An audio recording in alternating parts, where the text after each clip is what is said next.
Jūs klausote radijo laidas iš Londono. Baliukai smalsiukai! Sveiki, žinot, šiandien aš labai jaudinuosi, nes valiukai atkeliauja pas mane.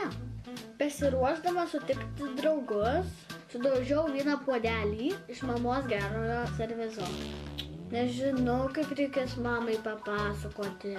Aš ėmiau puodelį, nepasilipusi ant kėdės, sekiau ranką iš spintelės, nestipriai jį suėmiau ir jis kažkaip įsprūdo ir nukrito ant žemės. Oi, kaip dažnai man blogai nuotykiai baigėsi. Tikiuosi, kad mama man atleis. Labas, Elvita! Sveiki, varliukai! Labai jūsų laukiu. Sėskime visi ant pagalvėlių, ant kilimų. Tuoj atnešiu jums kakavos. O, kakava! Kaip seniai gėriau. Mano mėgstamiausias gėrimas. Ir mano taip pat, ačiū, Elvita. Štai dar aš jums meduolių iškepiau. Tuoj ragauju, kvepia tiesiog pasakiškai. Džiaugiuosi, kad jums patinka mano vaišės. Pasakokit, kas įdomaus nutiko šią savaitę? Gal kas į kokį nuotykį papuolėte? Vasarą, kai buvo mano 7. gimtadienis, aš švenčiau sodyboj ir kol su svečiais buvom pirtyje, kažkas paėmė mūsų vėliavą, kur mes su draugais padarėm ir naktį ėjom ieškoti miške. Radom paslėptą pievoje ir tada atsinešim namo. Ir tada mano tėčio draugas pasakė, kad specialiai paslėpė vėliavą, kad būtų įdomiau. Ir jis dar bandė mus gąsdinti, kaip mes ėjom. Jisai vaizdavo, kad yra šernas ir kaip mes su pusbroliu ėjom, tai mes įgriuvom į žolės, kaip mus išgąsdino. Ir tada ant jo labai pykom. Niekados niekas manęs nebuvo taip išgąsdinęs, kad nukrisčiau ant žemės. O aš vakar buvau ledo arenoje ir ledo arenoje aš bijojau čiuožti nuo kalno, bet kaip aš pabandžiau su savo tėte, tada jis mane paleido ir aš buvau nustebus, kad taip smagu čiuožti nuo kalno. Aš labai greitai čiuožiau ir labai buvo linksma. Vieną kartą, kai aš buvau pas savo močiutės sode, prie ten yra toksai miškas ir kai mes ten ėjome įkvėpti gaivaus oro, mano močiutė rado skruzdėlyną.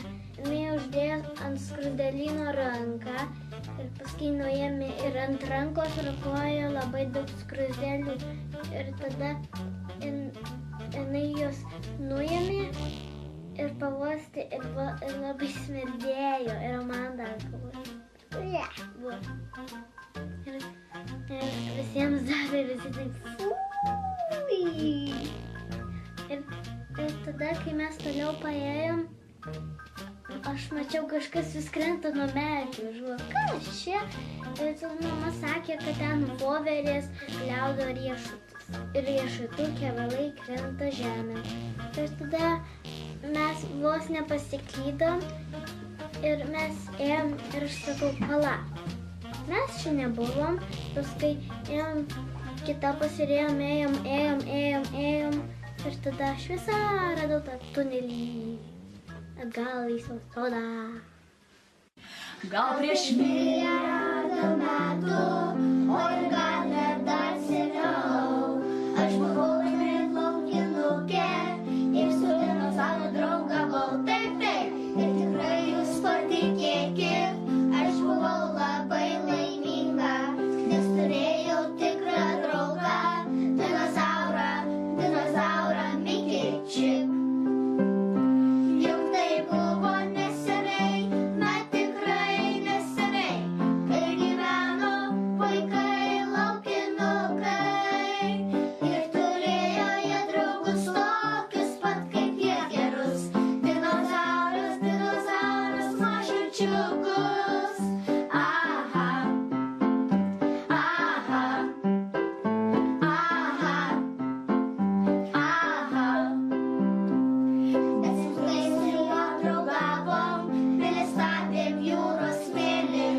duonių riešutus ragavom, ir suskaičiavom akmenukus. Taip, ir tikrai jūs patikėkit, aš buvau labai laiminga, nes turėjau tikrą draugą, dinozaurą Mikį Čip.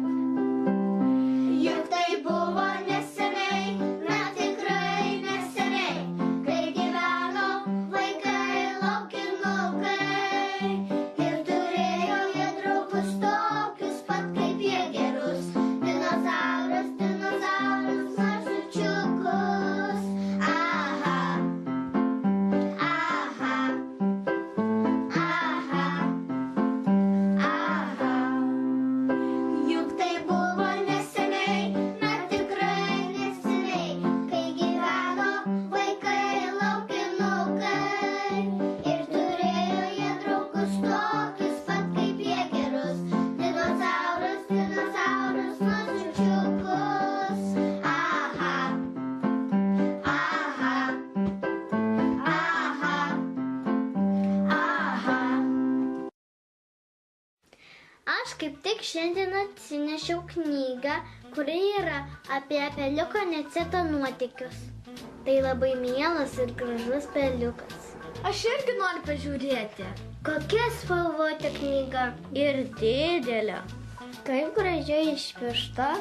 Man atrodo, kad nereikėtų sakyti piešta, o lieta akvarelė. Juk matote, čia ne pieštukų piešta. Taip, mano dailės mokytoja Aistė mane jau irgi mokė lieti akvarelę. Čia tikrai akvarelė. Ir komentarai tokie paprasti, lengvai skaitomi ir trumpi. O, žiūrėkite, skyrius apie paukščiuką. Man labai patinka, kad peliukas Anicetas atneša paukštelį atgal savo tėvams. Jis rado sode iškritusi iš lizdo ir galvoja, kad susidraugaus su paukšteliu. Bet paukštelis labai liūdėjo ir jis sugalvojo, kad paukštelį reikia atnešti tėveliam. Ir štai kokie jie laimingi dabar. Žiūrėkite, radau skyrių ir apie lobį. Kažin kur šiandien peliukas su varliuku susiruošė. Ant pečių nesusi po kastuvą, sustoja kasa duobę ir staiga atskrenda šarka ir pasiema raktą. Tas raktas tikriausiai nuo peliuko namų? Žiūrėkit, kur jis čia dabar lipa? Įsiraukšė į šarkos lizdą. Pažiūrėkit, kiek čia daug visko nupiešta. Ir apyrankė, ir karoliai, ir saga, ir šukas. Ir net peliuko Aniceto raktas. Ar jūs pastebėjote, kad čia beveik kiekvienam skyriuje yra varliukų? Peliukas su varliukais laipioja po medį. Čia žygiuoja kartu su jais karnavalę. Net sniego gniūžtėmis mėtosi. Ir ežere maudosi kartu. Tikriausiai varliukai yra geriausi jo draugai. Ir čia sėdi ant supynio ir žiūri į žvaigždėtą dangų. Jie užsidėjo puodus ant galvos, kad žvaigždės nenukristų ant jų galvų. Kokie linksmuoliai, aš taip nesugalvočiau. Ši knyga turi labai patikti pradedantiems skaityti vaikams. Jie gali paskaityti ir paveiksliukus pažiūrėti ir dar su draugais pasišnekėti apie paveikslėlius. Pakvieskim 5-mečius paskaityti šitą įdomią knygą. Sniego mūšis. Čia vyksta sniego mūšis. Peliukas meta sniegą į peliuką. O kas čia parašyta? Šitą Anicetai. Peliukas meta jam atgal. Nepataikei į medį. Ir staiga peliukas pataikė į varlę. Paskaitykim, kas čia yra. Ar tikrai nepataikiau? Jis labai smagu, nes jie labai linksmai žaidžia snege. Mėtosi gniūžtėmis. Aš irgi taip norėčiau, bet Anglijoje taip mažai sninga. Istorija vadinasi Aniceto pyragas. O Anicetas apsirengęs pijuostė. Po paveiksliuku rašo: iškepsiu pyragą. Turiu miltų, kiaušinių, cukraus. Jis paima didelį knygą. Čia parašyta: man reikia šitos storos receptų knygos. Geltonas medus. Peiliukas pasivelė daug uogienių. Uogienės sudėtos aukštai spatelėje. Paskaitysiu, kas parašyta.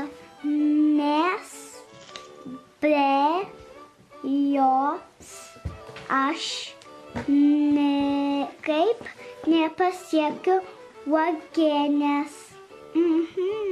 Pasirodo, peiliuko receptų knygos reikėjo pasilipti aukščiau. O aš manau, kai jis nežino, kaip kepti pyragą. Jį nori paskaityti. Man labai patinka prie jūros būt, kad aš maudytis ten galiu ir susirandu draugų. Šitoj knygoje radau, kad ir peiliukas Anicetas žaidžia prie jūros. Na ir paskaitysiu jums, ką jis ten veikia. Vadinasi, prie jūros. Paveikslėlėse nupieštas peiliukas Anicetas, prie jūros atsinešęs kibirėlį ir kastuvą. Iš smėlio galima daug ką pastatyti. Įdomu man, ką jis čia kasa. Tuoj pamatysit, ką sugalvojau. Peiliukas stato pilį. Iš akmenukų, plunksnų, smėlio, žolyčių ir baigta. Po paveikslėliu parašyta: štai puiki Aniceto negyvenama sala. Oi, žuvėdra nutūpė ant salos. Jai pasirodė, kad ant salos padėtas kiaušinis. Žiūrėkit, peiliukas bėga nuvaikyti paukštį. Čia parašyta: štiš, čia mano negyvenama sala, o ne lizdas. Įdomu, kodėl peiliukas nedraugauja su žuvėdrom. Gal jis turi draugų vandenį? Gal draugauja su kokia nors plekšne? Man tai patinka plekšnės, tokios plokščios žuvys. Aš norėčiau su jomis draugauti. Gal ir peiliukas draugauja? Padainuokim dainą apie plekšnę.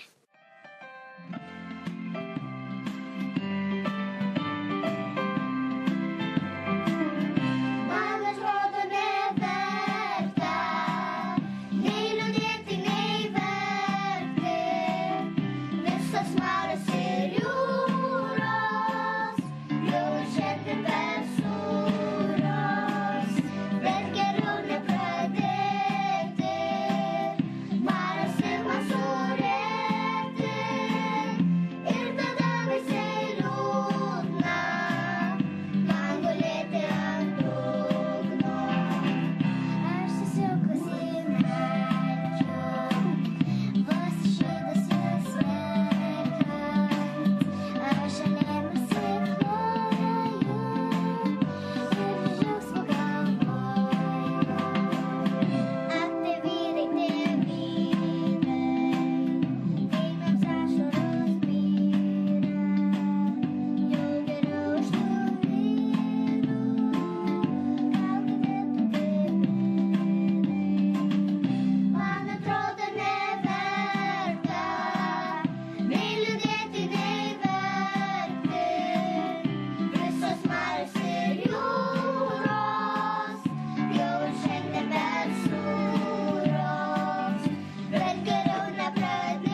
Peliuko Aniceto nuotykiai man labai patinka. Žinote kodėl? Todėl, kad ją galima ne tik skaityti, bet ir pasakoti pagal paveikslėlius. Kas parašė ir nupiešė šią knygą? Pažiūrėkime viršelį. Knygos pavadinimas Nauji Peliuko Aniceto nuotykiai. Knygos autorė Rūta Baltokienė. Knygą išleido Alma Litera leidykla. Paskambinkim Rūtai stebuklingų smalsukų telefonu ir paklauskim, kaip jis sugalvojo ir sukūrė šią įdomią knygą. Taip, paskambinkim, aš žinau, kad jinai gyvena Londone. Renku numerį. Kva, kva, kva, kva, kva, kva, kva, kva, kva, kva. Jau girdžiu signalą. Šš. Kva, kva, kva. Alio, labą dieną. Labą dieną, miela Rūta. Jums skambina varliukai smalsiukai iš Dagenhamo. Mes skaitome jūsų knygą Nauji Peliuko Aniceto nuotykiai. Ir mums ji labai patinka. Ar galima jūs pakalbinti? Prašau. Kur sutikote Peliuką Anicetą? Peliuką Anicetą, aš tiesiog prisiminiau, jis man labai panašus į kažkokį tai vaikutį, tokį gerą, išradingą, linksmą, nenusiminusi niekada.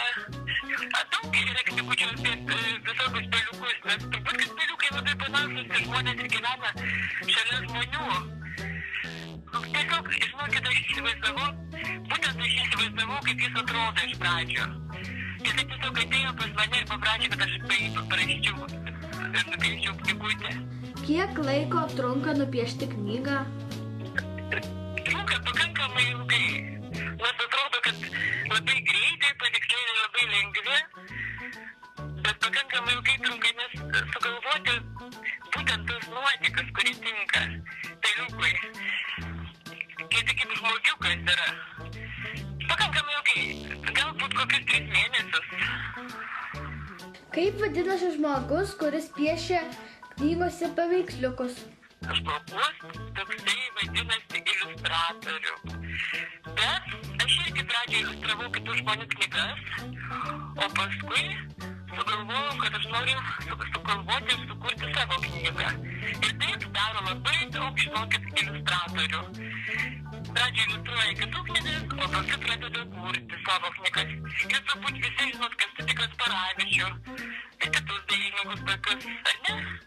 Iš kur Anicetas prisigalvoja tiek nuotykių? O iš kur vaikai prisigalvoja tiek nuotykių? Kiekviena diena atrodo labai ilga ir labai kiekvieną dieną gali viską atsitikti. Pasitaiko tokių blogų dienų, kai mažai kas atsitinka ir mažai ką sugalvoja. Bet paprastai tai nemažai nuotykių. Kokias dar knygos esate iliustravusi? Paskutinė knyga yra lietuviškos pasakos, išleido leidykla Jotema Kaune. Prieš tai išleido mano iliustruotą irgi storą didelę knygą Lietuvių liaudies pasakos.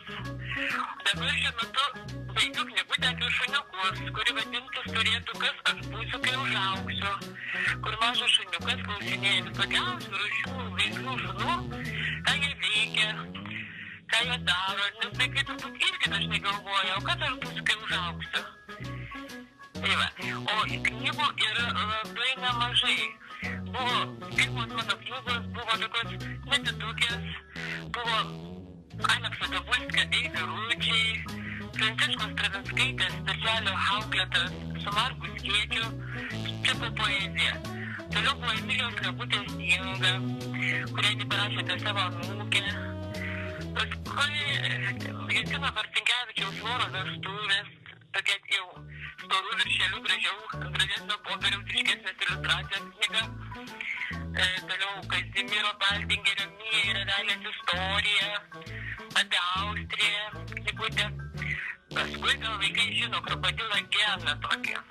Buvo filmukai, tai vadinasi Krokodilas Gena ir jo draugai knygutę. Eduardas Uspenskis parašė. Paskui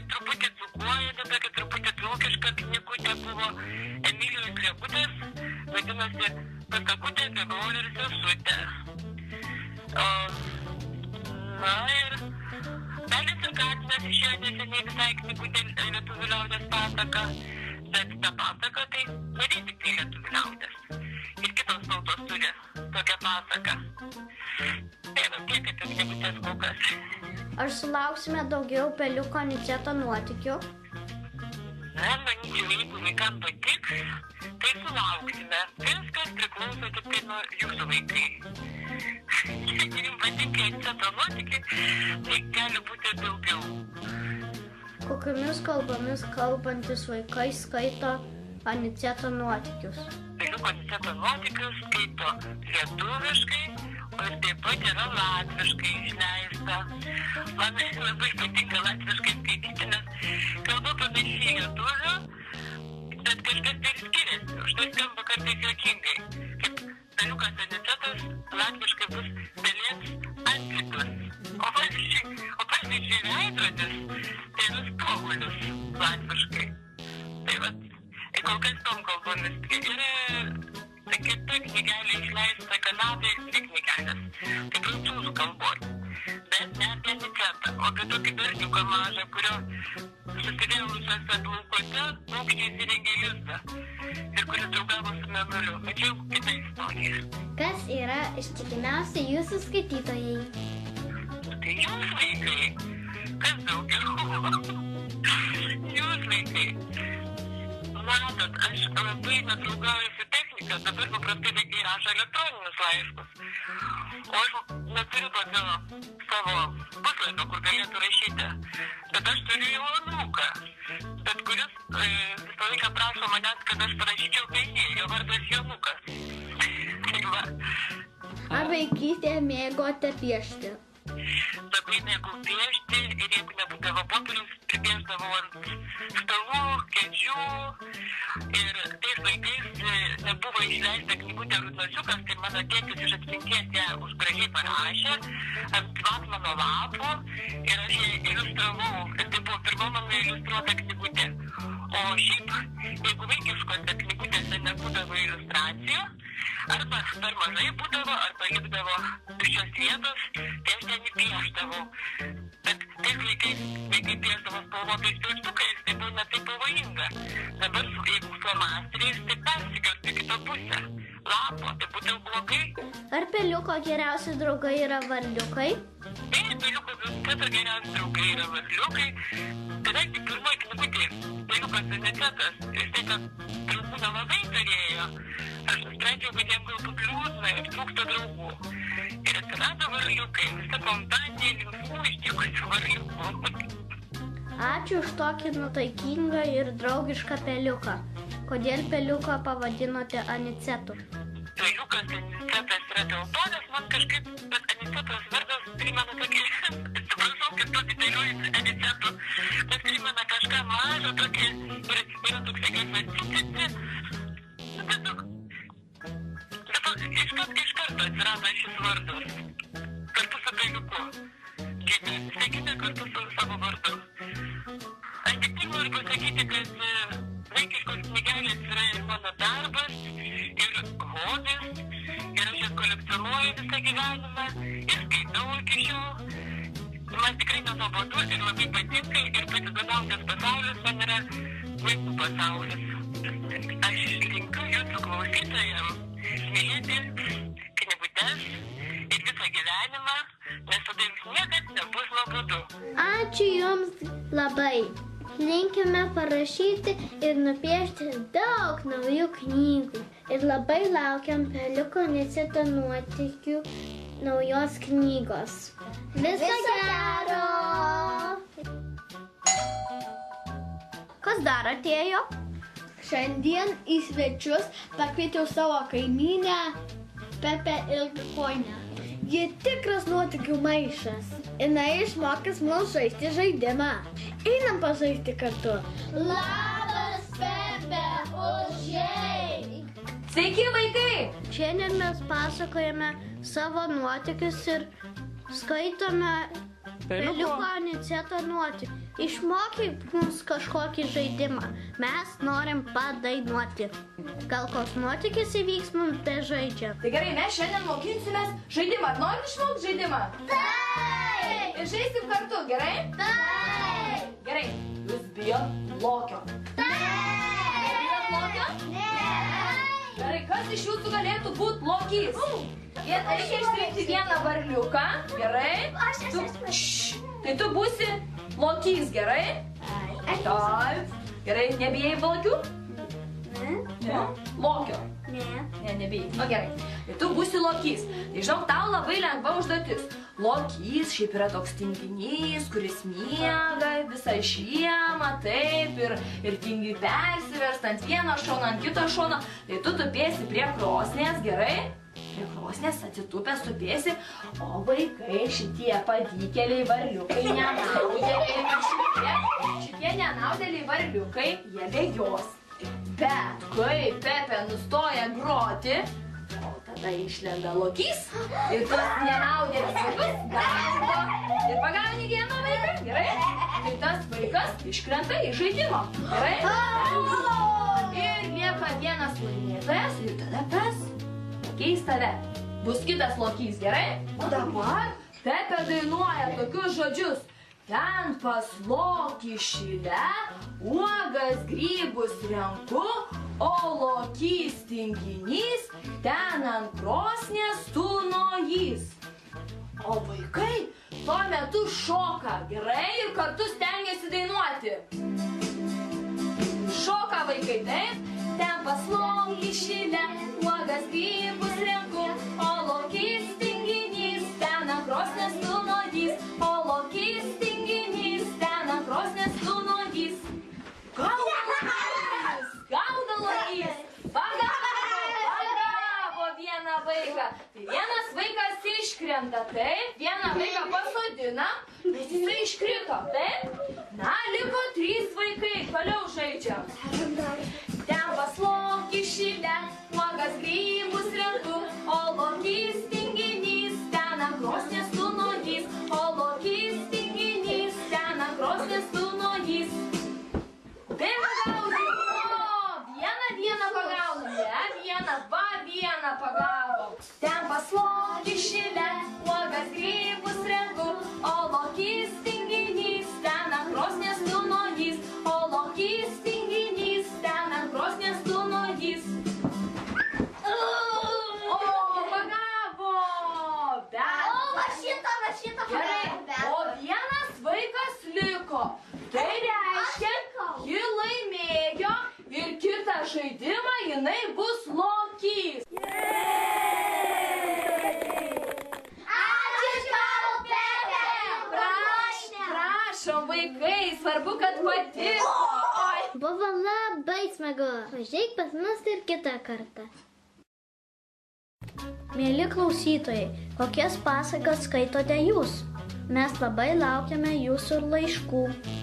Parašykite mums į elektroninį paštą adresu smalsiukai@ltlt.lt. Atsiųskite mums savo mėgstamiausią pasaką ir mes ją paskaitysime radijo laidoje. Laidoje dalyvavo knygų iliustratorė ir autorė Rūta Baltakienė. Šiandien laidoje dalyvavo Londono lituanistinės ir asmenybės ugdymo mokyklos Mano pirmieji mokslai auklėtiniai. Beata Džiaugutytė, Neilas Andriekus, Sandra Dobrauskytė, Elvita Minelskaitė, Rojus Česonis. Naujuosius Peliko Aniceto nuotykius skaitė 5-mečiai. Neringos Čereškevičienės. Daina Mano draugas dinozauras ir Liutauro Degėsio bei Algirdo Klovos. Daina Plekšnė dainavo 7-mečiai. Iki susitikimo kitoje laidoje. Ate.